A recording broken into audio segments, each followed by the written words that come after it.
ದೇಶದಲ್ಲಿ ಚಹಾ ಉತ್ಪಾದನೆ 10 ಲಕ್ಷ ಕ್ವಿಂಟಲ್ ಇಳಿಕೆ ಆಗಿಬಿಡುತ್ತಾ ಈ ಬಾರಿಯಲ್ಲಿ. ಪ್ರತಿಕೂಲ ಹವಾಮಾನದ ಕಾರಣದಿಂದಾಗಿ ಭಾರಿ ಪ್ರಮಾಣದಲ್ಲಿ ಉತ್ಪಾದನೆ ಕುಸಿತಾಗ್ಬಿಟ್ಟಿದೆ. ಅದು ಉತ್ಪಾದನೆ ಇಳಿಕೆಯಿಂದಾಗಿ ಬೆಲೆಯಲ್ಲಿ ಭಾರಿ ಏರಿಕೆ ಆಗುವಂತಹ ಸಾಧ್ಯತೆ ಇದೆ. ಯಾವಾಗಲೂ ಹಾಗೇನೆ ಮಾರ್ಕೆಟಲ್ಲಿ ಯಾವುದರ ಉತ್ಪಾದನೆ ಕಡಿಮೆ ಆಗಿ ಪೂರೈಕೆ ಕಡಿಮೆ ಆಗುತ್ತೋ, ಪೂರೈಕೆ ಕಡಿಮೆ ಆಗಿದ್ದ ಕಾರಣಕ್ಕೋಸ್ಕರವಾಗಿ ಲಭ್ಯವಿರುವಂತಹ ಸರಕುಗಳಿಗೆ ಜಾಸ್ತಿ ಡಿಮ್ಯಾಂಡ್ ಬರುತ್ತೆ. ಆವಾಗ ಬೇಡಿಕೆ ಜಾಸ್ತಿ ಆಗುತ್ತೆ.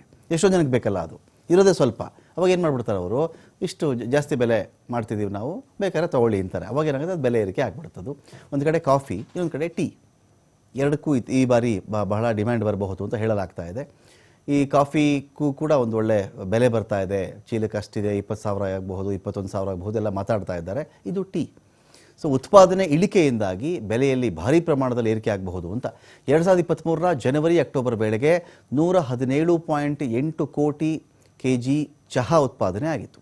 ಆದರೆ ಪ್ರಸಕ್ತ ವರ್ಷದಲ್ಲಿ 112.2 ಕೋಟಿ ಕೆಜಿ ಉತ್ಪಾದನೆ ಆಗಿದೆ. ಇಲ್ಲಿ 6.6 ಕೋಟಿ ಕೆಜಿ ಉತ್ಪಾದನೆ ಇಳಿಕೆ ಹಿನ್ನೆಲೆಯಲ್ಲಿ ಬೆಲೆ ಜಾಸ್ತಿ ಆಗಬಹುದು ಅಂತ.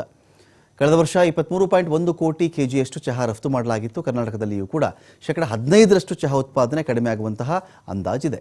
ಹಾಸನ, ಚಿಕ್ಕಮಗಳೂರು, ಕೊಡಗಿನಲ್ಲಿರ್ತಕ್ಕಂಥ ಟೀ ತೋಟಗಳಿವೆ. ಇಲ್ಲಿ ಈ ಬಾರಿ ಚಹಾ ಬೆಳೆಯುವ ಪ್ರದೇಶಗಳಲ್ಲಿ 35ರಿಂದ 40 ಡಿಗ್ರಿ ಸೆಲ್ಸಿಯಸ್ ತಾಪಮಾನ ಇದೆ. ಹಾಗಾಗಿ ತುಂಬ ಥರದ್ದು ಒಂದು ಹವಾಮಾನಗಳಲ್ಲಿ ಬಹಳಷ್ಟು ವ್ಯತ್ಯಾಸಗಳಾಗ್ತಾ ಇದೆ.